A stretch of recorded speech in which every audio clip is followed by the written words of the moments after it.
Hello everyone, study for you में आपका स्वागत है। आज हम देखेंगे हिंदी साहित्य का इतिहास, जो कि पहला देखेंगे हम रीतिकाल। रीतिकाल वो घटना है जिसमें 1700 से लेके 1900 तक घटी है। तो हम आइए स्टार्ट करते हैं। आज का फर्स्ट क्वेश्चन हमारा है, रीतिकाल के नामकरण के औचित्य पर युक्ति युक्त विचार कीजिए। रीतिकाल का नाम कैसे बना, ये या इसकी युक्ति कैसे हुई, ये सब पर विचार करने के लिए बोला जा रहा है।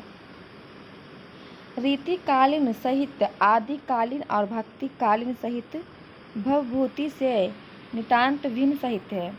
बोला कि रीतिकाल जो साहित्य है वो आदिकाल और भक्तिकाल के जो साहित्य है उसके भावभूमि से क्या है, अलग है थोड़ा। भक्तिकाल में अत्याधुनिकता और प्रभु प्रेम प्रमुख था। तो भक्तिकाल इसमें अत्याधुनिकता और प्रभु प्रेम के लिए क्या है, प्रमुख है। और आदिकाल साहित्य में क्या है, युद्ध प्रेम है। तो भक्ति काल में तो प्रभु प्रेम है और आदिकाल में युद्ध प्रेम है। जबकि रीतिकाल साहित्य पूर्णतः लौकिक एवं भौतिक दृष्टिकोण से रचा गया है। और जो कि रीतिकाल है वह लौकिक एवं भौतिक दृष्टिकोण से रचा गया है। यह साहित्य राजाओं के आश्रय से रचित साहित्य है। और यह साहित्य को किसने रचा है, तो राजाओं के आश्रय साहित्य में रचित हुआ। मतलब कि राजाओं जब आराम करते थे तो यह साहित्य रचित है। इस युग के राज दरबारों में विलासिता का वातावरण प्रधान था। तो इस जो साहित्य है इसमें क्या है, राजाओं की विलासिता का, इस युग में जो राजाओं की क्या है, विलासिता का वातावरण प्रधान था। इसलिए राजाओं की प्रसन्नता के लिए रचा जाने वाला साहित्य श्रृंगार एवं विलास से अपश्रेष्ठ है। इसलिए जो राजाओं की प्रसन्नता के लिए रचा गया है साहित्य, उसमें श्रृंगार एवं विलास से पूर्णतः अवशिष्ट है। तथापि भक्ति, नीति, धर्म एवं सामान्य रूपों में काव्य की एक श्रीन धारा भी श्रृंगार के साथ साथ बहती रहती है। जैसे बोला कि भक्ति, नीति, धर्म एवं सामान्य रूप से आदि में जो काव्य की एक श्रीन धारा है उसे श्रृंगार के साथ साथ क्या बहती रहती है। इसलिए विद्वान इस काल के नामकरण पर भिन्न भिन्न मत रखते हैं। तो इसमें बोला कि जो रीतिकाल का साहित्य है वो आदिकाल और भक्तिकाल से अलग है। और भक्तिकाल में प्रभु प्रेम के बारे में बताया गया है और आदिकाल में युद्ध प्रेम के बारे में बताया गया है। और जो रीतिकाल है इस युग में क्या है, विलासिता का, इसे राजाओं ने अपने आश्रय से रचित किया है।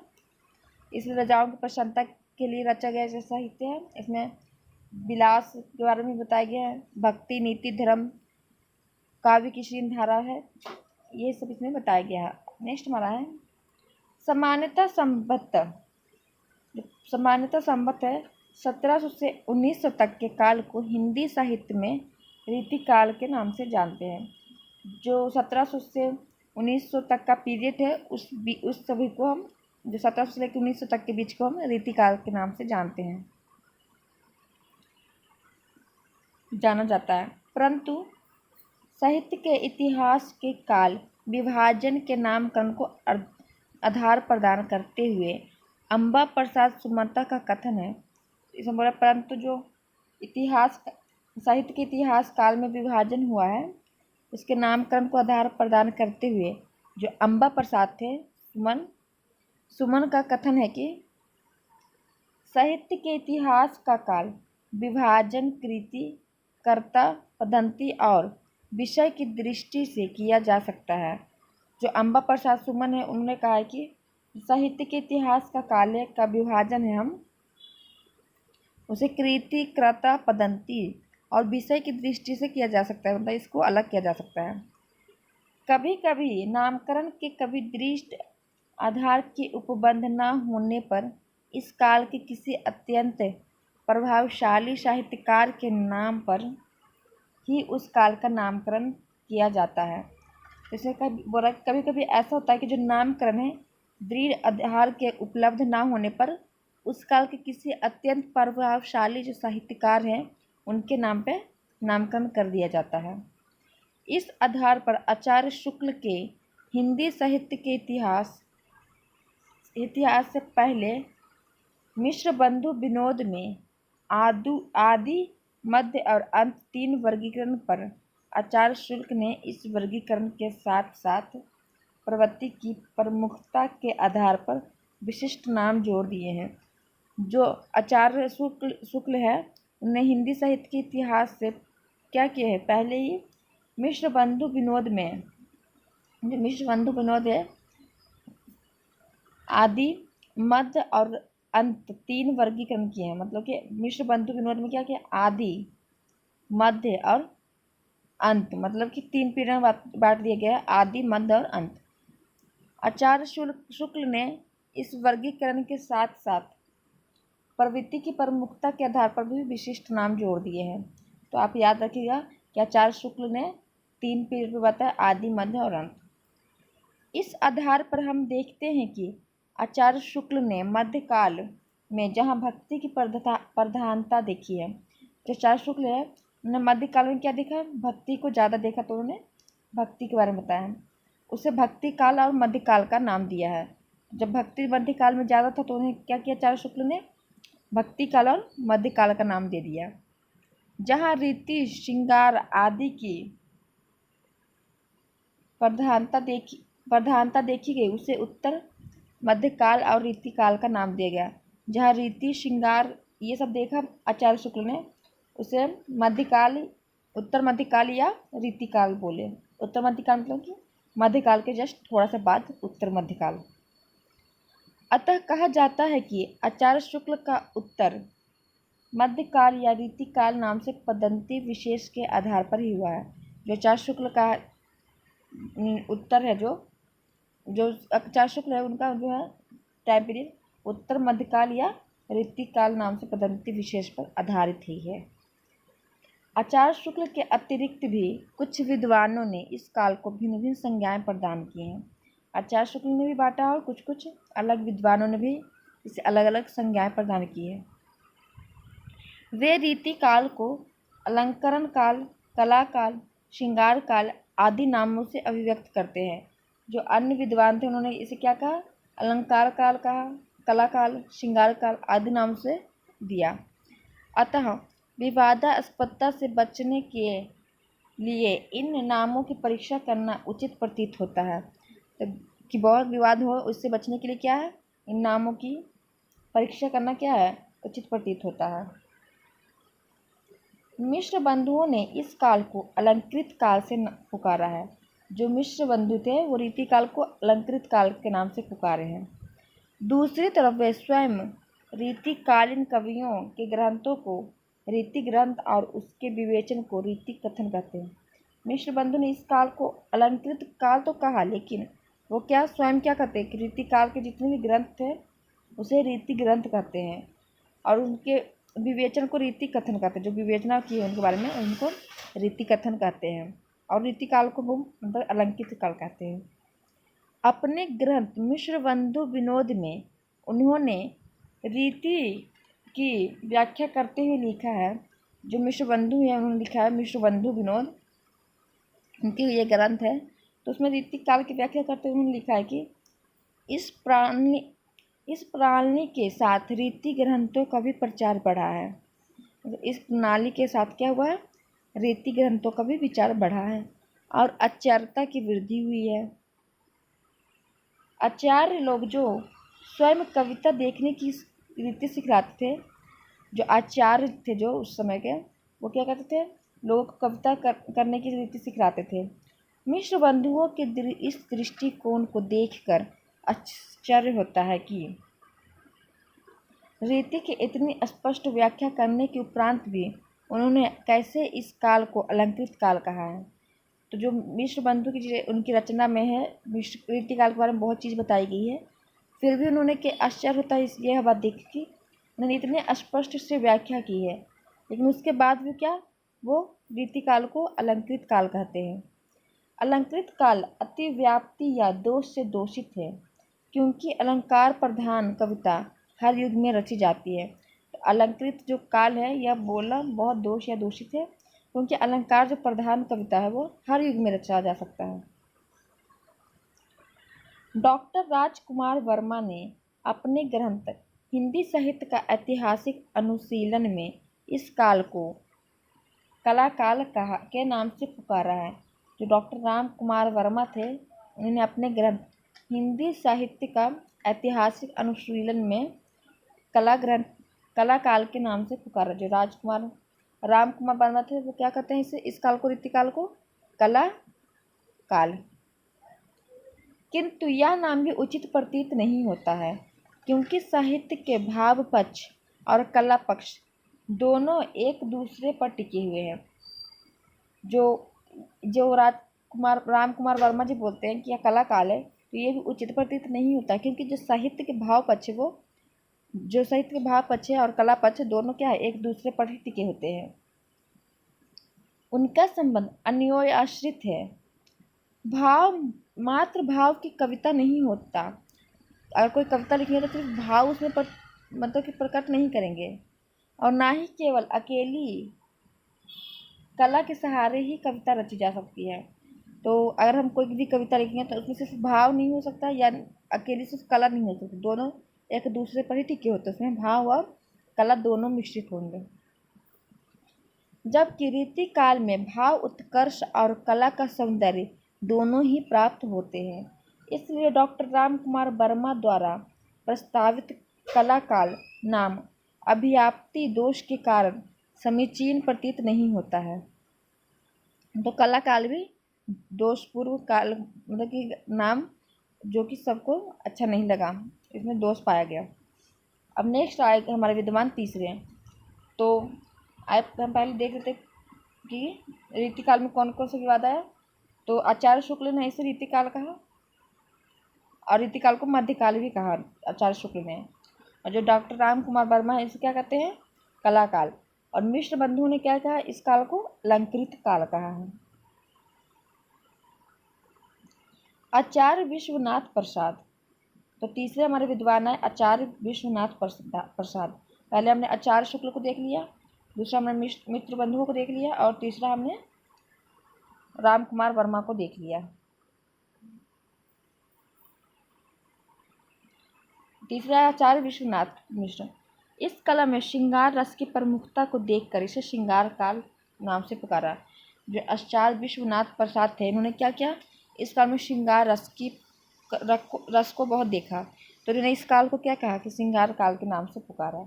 यह नाम भी अव्याप्ति दोष से ग्रस्त है, क्योंकि संपूर्ण रीतिकालीन साहित्य का अनुशीलन करने के पश्चात कहा जा सकता है कि वह श्रृंगार की प्रधानता स्वतंत्र नहीं बल्कि रीति आश्रित है, और ना ही केवल श्रृंगार ही तत्कालीन समय का विवेचन विषय रहा।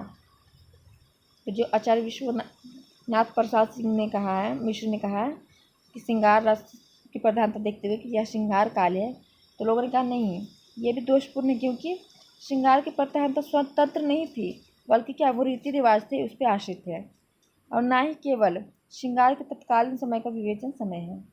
धर्म भक्ति नीति भी इस युग की कविता में वर्णित हुए हैं। धर्म भक्ति और नीति भी क्या इस युग की कविता में वर्णित है। दूसरे विद्वानों ने इस काल के कवियों को रीतिबद्ध, रीति सिद्ध और रीति मुक्त इन तीनों वर्गों में विभाजित किया है। इस वर्गीकरण के आधार पर भी इसे रीतिकाल कहा जा सकता है। आचार्य शुक्ल श्रृंगार की प्रधानता को स्वीकार करते हुए कहते हैं, जो आचार्य शुक्ल थे, जो ने रीतिकाल को मध्यकालीन कहा, तो उन्होंने कहा कि आचार्य शुक्ल ने श्रृंगार की प्रधानता को स्वीकार करते हुए कहा कि वास्तव में श्रृंगार और वीर इन दो रसों की कविता इस काल में हुई है। प्रधानता श्रृंगार रस की ही नहीं है कि रही है, प्रधानता क्या श्रृंगार रस की ही है रही। इससे कोई श्रृंगार काल तो कह सकता है। जो आचार्य शुक्ल बोलते हैं कि उसमें क्या है, श्रृंगार रस की प्रधानता भी थी और वीर रसों की भी, तो इससे श्रृंगार रस की प्रधानता भी थी, लेकिन इसे क्या कहते, श्रृंगार रस कह सकते हैं। शुक्ल की इस कथन से स्पष्ट होता है कि वे श्रृंगार की प्रमुखता को मानते हुए भी रीति के सुनिर्दिष्ट आधार को त्यागना नहीं चाहते, क्योंकि इस काल की श्रृंगार वेष्टित कविता रीति आश्रित ही थे। तो वो जानते हैं कि श्रृंगार की प्रमुखता थे, फिर भी वो बोलते कि मान सकते हैं श्रृंगार का, लेकिन वो क्या है, फिर भी यह रीतिकाल को त्यागना नहीं चाहते थे। निष्कर्ष रूप में हम कह सकते हैं कि कला काल, श्रृंगार काल और अलंकृत काल आदि नाम इस युग की कविता की आंतरिक प्रवृत्ति अर्थात कथ्य को पूर्णतः स्पष्ट करने में सहायक नहीं हो सकते। इसलिए आचार्य शुक्ल द्वारा दिया गया नाम रीतिकाल ही उपयुक्त बैठता है। इस विषय में डॉक्टर भागीरथ मिश्र कहते हैं, कला काल कहने से कवियों की रसिकता की उपेक्षा होती है। श्रृंगार काल कहने से वीर रस और राज प्रशंसा की जाती है। तो कला काल अगर हम बोलते हैं तो क्या उसमें कवियों की रसिकता की उपेक्षा होगी, और श्रृंगार काल कहने से क्या होता है, वीर रस और राज प्रशंसा होगी।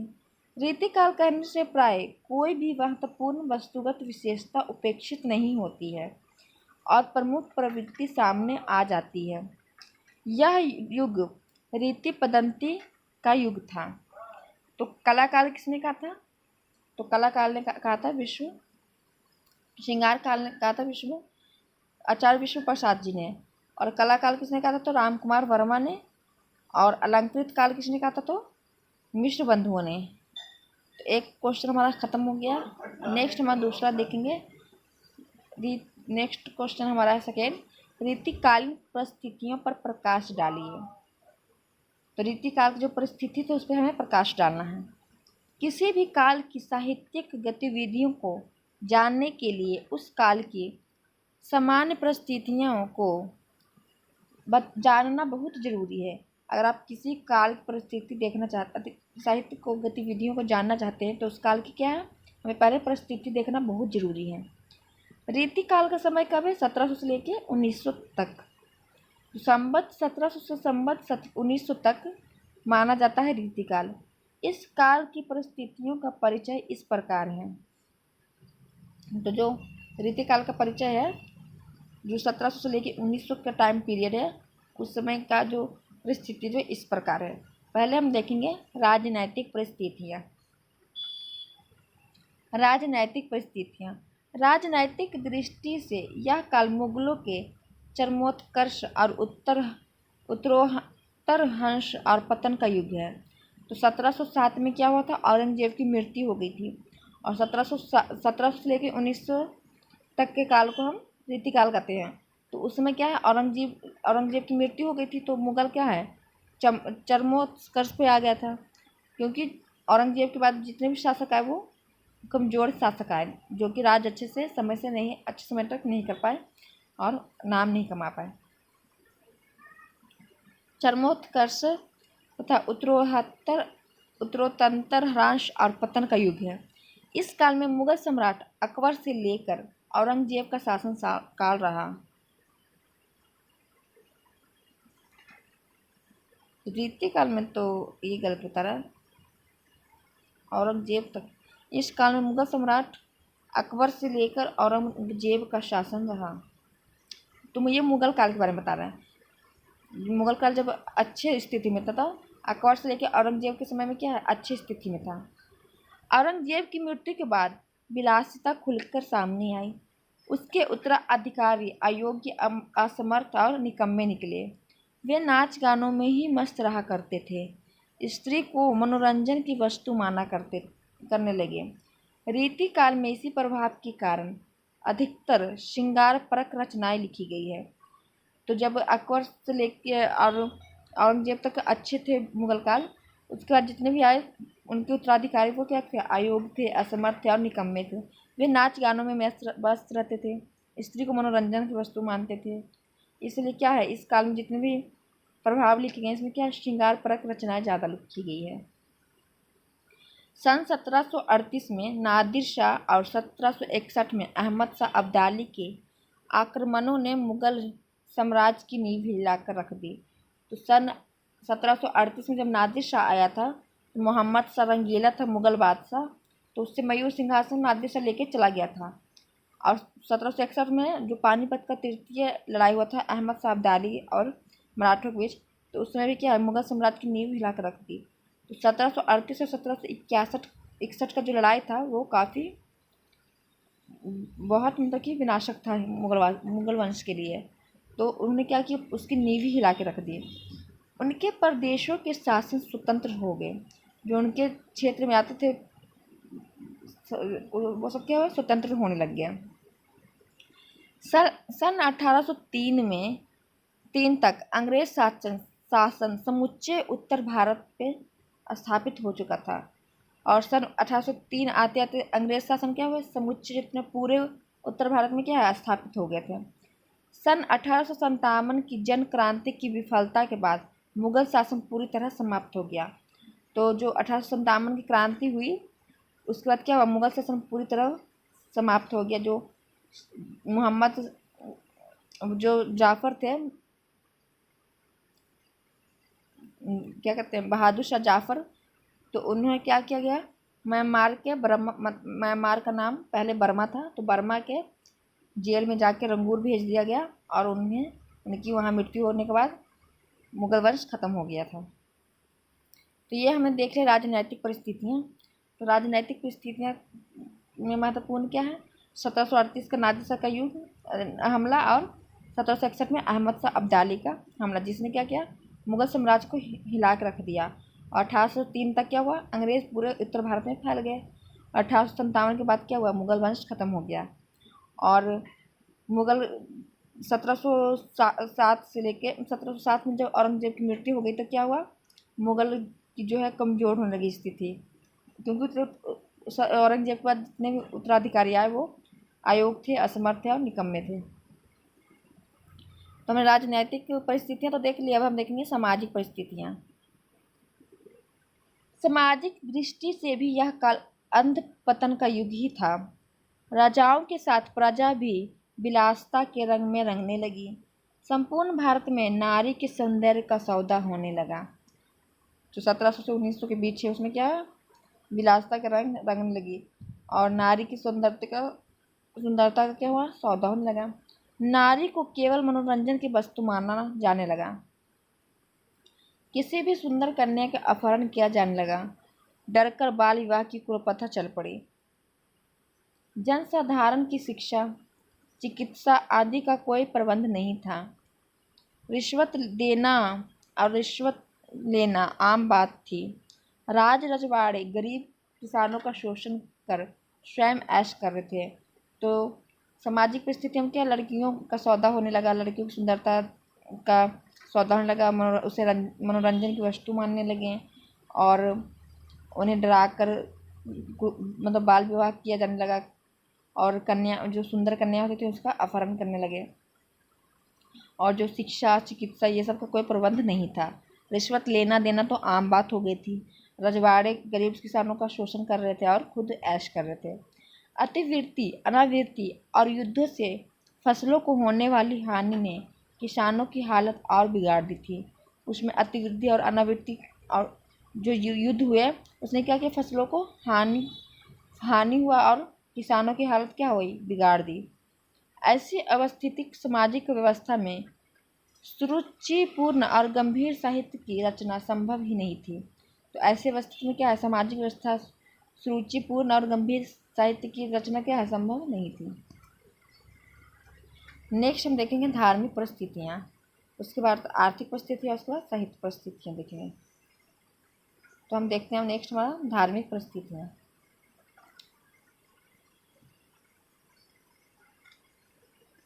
वीडियो काफ़ी लंबा होने लगा, ये क्वेश्चन करके हम नेक्स्ट वीडियो बनाएंगे कल। धार्मिक परिस्थितियाँ, धार्मिक दृष्टि से यह युग सभ्यता और संस्कृति का पतन का युग था। तो धार्मिक दृष्टि से ये युग जो था सभ्यता और संस्कृति का पतन मतलब होता है खत्म होना, मतलब कि खत्म होने की दृष्टि, मतलब कि और पतन का युग था। इस युग में नैतिक बंधन इतने ढीले हो गए थे कि धर्म किसी को याद ही नहीं रहा। तो इस युग में जो नैतिक बंधन इतने ढीले हो चुके थे कि किसी को धर्म की बात तो याद थी ही नहीं। धर्म के नाम पर ब्राह्मणों और भोग विलास के साधन जुटाने लगे। जो धर्म के नाम पे ब्राह्मण लोग थे वो भोग विलास के साधन जुटाने लगे। इस्लाम धर्मानुयायी भी रूढ़िवादिता का शिकार हुई। जो इस्लाम के धर्म मानते थे वो रूढ़िवादिता का स्वीकार हुई। वे रोज़ा और नमाज को ही धर्म समझने लगे। साधारणतः अंधविश्वासों में जकड़े थे। अब मतलब बहुत से लोग ये सब उस समय के लोग अंधविश्वास में जकड़ गए थे। इसका लाभ पंडित और मुल्ला उठा रहे थे। धर्म स्थान भ्रष्टाचार के अड्डों में बदलने लगा। मंदिरों में भी पायल की छंकार और तबले की थाप की ध्वनियाँ आने लगी, तो मंदिरों में भी नाच गाना होने लगा। और इसमें क्या है, पंडितों और मुल्ला लोग इसका फ़ायदा उठा रहे थे अंधविश्वासों का। नेक्स्ट है हमारा आर्थिक परिस्थितियाँ। आर्थिक दृष्टि से इस युग में आम लोगों की दशा अत्यंत शोचनीय थी। मतलब कि आर्थिक दृष्टि से इस समय जो आम लोग के जीवन था वो अत्यंत विचारणीय थे या शोचनीय थे। जाति पाति के बंधन और भी कठोर हो गए थे। जाति पाति लोग और भी मानने लग गए थे। वर्ण व्यवस्था व्यवसाय पर आधारित होने लगी थी। जो वर्ण व्यवस्था है वो व्यवसाय पर आधारित होने लगी थी। जो जाति पाति थी वो लोग उत्पादक और उपभोक्ता दो वर्गों में बंट गए थे। तो लोग क्या, उत्पादक जो करते थे वो अलग और उपभोक्ता अलग, दो भागों में बंट गए थे। अथवा समाज अमीर और गरीबों वर्गों में बंट गया। अमीर और गरीब में समाज इस समय बंटने लगे। इस युग में कवियों, साहित्यकारों एवं चित्रकारों का तीसरा वर्ग भी पैदा होता जा रहा था। जो कवि है, चित्रकार है और संगीतकार है, ये तीनों क्या है, अलग अलग वर्ग में पैदा होने लगे। अपने आश्रयदाताओं को प्रसन्न करने के लिए अपनी रचनाओं में कामशास्त्र और श्रृंगारता का सहारा लेकर धन कमा रहे थे। तो वो राजा की प्रसन्नता लिखने के लिए क्या करते थे, उनकी प्रसन्नता लिखते थे, उनके कामशास्त्र लिखते थे, श्रृंगारतिकता का सहारा लेकर क्या करते थे, धन कमाने लगे। क्योंकि राजा को पसंद आता था तो राजा उन्हें इनाम के तौर पर देते थे, गिफ्ट। साहित्य परिस्थिति। नेक्स्ट हमारा है साहित्य परिस्थितियाँ। साहित्य और कला की दृष्टि से यह युग पर्याप्त समृद्ध कहा जा सकता है। जो साहित्य परिस्थितियों में इसे क्या कहते हैं, साहित्य और कला की दृष्टि से यह युग क्या है, पर्याप्त समृद्ध कहा जा सकता है। इस युग के कवि अपने आश्रयदाताओं से प्राप्त धन के बलबूते पर समृद्ध वर्ग में गिने जाने लगे। तो इस युग के जो कवि थे वो क्या है, आश्रयदाताओं, मतलब कि जो उन्हें आश्रय देते थे, जो राजा से अपने राज दरबार में रखते थे, जो आश्रय देते थे उन्हें, उनके बलबूते पर वो धन कमाने लगे और अमीर होने लगे। इसी प्रोत्साहन के फलस्वरूप इस युग के कवियों ने गुण और परिमाण दोनों दृष्टियों से हिंदी साहित्य का विकास किया। इस युग के कवियों ने एक साथ कवि और आचार्य बनने का प्रयत्न किया। तो इस युग के जो कवि है वो कवि और आचार्य बनने का एक ही साथ प्रयत्न करने लगे कि हम कवि तो हैं, आचार्य भी बनेंगे, आचार्य। इन कवियों को सौंदर्य उपकरण की जानकारी कराने के लिए पर्याप्त ग्रंथ लिखे गए। कवियों ने युगानुरूप श्रृंगारपरक रचनाएं की रची। और नेक्स्ट हमारा है कलात्मक परिस्थितियाँ। इसके बाद सेकेंड क्वेश्चन हमारा खत्म हो जाएगा, फिर आएगा थर्ड क्वेश्चन। तो थर्ड क्वेश्चन हम देखेंगे कल। थर्ड, फोर्थ, 5 क्लास जो क्वेश्चन है वो कल देखेंगे, और उसके कुछ शॉर्ट्स क्वेश्चन भी आएंगे, वो भी हम कल देख लेंगे। कलात्मक परिस्थितियाँ। रीति काल के कला क्षेत्र में प्रदर्शन की प्रवृत्ति की प्रधानता रही। इसमें मौलिकता की कमी और समांतर युग की वासनात्मकता काफ़ी अधिक है। स्वामीन सुखाय साहित्य में नायिकाओं के परंपरागत बचारू चित्र बनते रहे। तो रीतिकाल में जो कला क्षेत्र थे वो प्रदर्शन की प्रवृत्ति में क्या है, प्रधानता रही। इसमें मौलिकता की कमी थी। समांतर युग की जो रचनात्मक काफ़ी क्या है, अधिक थी। स्वामीन जो सुख थे वो साहित्य में नायिकाओं के परंपरागत बचारू चित्र बनते रहे। चित्रकारों ने राग रागानियों पर आधारित प्रतीक चित्र बनाए। जो चित्रकार थे वो राग और रागनियों पर क्या है, आधारित प्रतीक का एक चित्र बनाए। लेकिन कभी भी इन्होंने अपने मन की अभिव्यक्ति स्वतंत्र रूप से नहीं की। जो मतलब कि राग रागनी बोलते थे उनके आधार पर वो चित्र बनाते थे। उन्होंने अभी अपने मन से, अपने अभिव्यक्ति से स्वतंत्र होकर यह कभी नहीं सोचा कि कैसा बनना चाहिए। उन्होंने तो देवी देवताओं को भी साधारणता नायक नायिका की भांति अंकित कर दिया। जो चित्रकार थे वो देवी देवताओं को भी क्या किए, नायक नायिका की भांति चित्र अंकित किए, मतलब कि चित्र बना दिए। संगीतकार और मूर्तिकारों ने आश्रयदाताओं की इच्छा के अनुसार ही कार्य किया। जो संगीतकार थे और मूर्ति बनाते थे, मूर्तिकार जो उन्हें आश्रय देते थे, उन्हीं की इच्छा के अनुसार क्या करते थे, वो काम करते थे। जिसमें चमत्कार प्रियकता को बल दिया गया, जिसमें चमत्कार के बारे में बताया गया, उसमें भी उन्होंने क्या किया, बल दिया। कुछ मिलाकर हिंदी साहित्य का रीतिकाल भोग विलास का काल था। जो हिंदी साहित्य का रीतिकाल उसमें क्या भोग विलास का काल था, जिसमें नैतिक मूल्य को ह्रास हुआ, अंधविश्वासों और ब्रह्मांडमारों का जो ब्राह्मण लोग है का बोलबाता हुआ, राजा और प्रजा की श्रृंगारिकता के प्रति आसक्ति बढ़ी। तो हमने 2 क्वेश्चंस देख लिए जो कि काफ़ी लंबे क्वेश्चन थे। वीडियो भी काफ़ी लंबा हो जाएगा, इसलिए हम नेक्स्ट क्लास कल देखेंगे। कल हम देखेंगे रीतिकाल की प्रमुख प्रवृत्तियाँ और विशेषताओं पर प्रकाश डालना। और उसके बाद देखेंगे रीति सिद्ध और रीति मुक्त काव्य में क्या अंतर है, वो बताएंगे, स्पष्ट करेंगे। और रीतिबद्ध और रीति मुक्त काव्य में अंतर स्पष्ट करें। तो ये कुछ मिलता जुलता ही है, रीति सिद्धि और रीति मुक्त में है, फिर रीतिबद्ध और रीति मुक्त में स्पष्ट करना अंतर। तो ये सब छोटे छोटे क्वेश्चन हैं, तो ये हम कल देखेंगे। और फिर हम देखेंगे रीतिकाल के शॉर्ट्स क्वेश्चन, छोटे छोटे क्वेश्चन हैं जो कि 1 लाइनर के हैं, 1 लाइनर है। कल हम ये भी देखेंगे। तो आपको वीडियो कैसा लगा कमेंट करके बताइएगा। वीडियो देखने को thank you so much guys. Video को लाइक कीजिएगा और चैनल को सब्सक्राइब कीजिएगा। Thank you so much guys. इसमें देखिए रीतिकाल में किसी एक मुगल शासक का नाम लिखना है, तो अकबर से लेके औरंगजेब तक के जितने भी शासक थे वो रीतिकाल में आते हैं। आप किसी का भी नाम लिख सकते हैं। तो ये सब हम देखेंगे कल। रीतिकाल को रीतिकाल नाम किसने दिया, तो हमने पीछे पढ़ा, आचार्य रामचंद्र शुक्ल ने दिया था। तो ये सब हम कल देखेंगे क्वेश्चन, इसमें आपको ज़्यादा समझ में और आएगा। तो वीडियो देखेंगे। Thank you so much guys. Channel को सब्सक्राइब, वीडियो को लाइक कीजिएगा। जैसे कि हमने देखा मिश्र बंधुओं ने रीतिकाल को किस नाम से पुकारा, तो अलंकृत काल। तो देखिए कितना क्वेश्चन आपका सॉल्व हो जाएगा 1 लाइनर। तो वीडियो में बने रहिएगा, कल से पूरा वीडियो देखिएगा और आज का वीडियो पूरा देखिएगा। Thank you so much guys.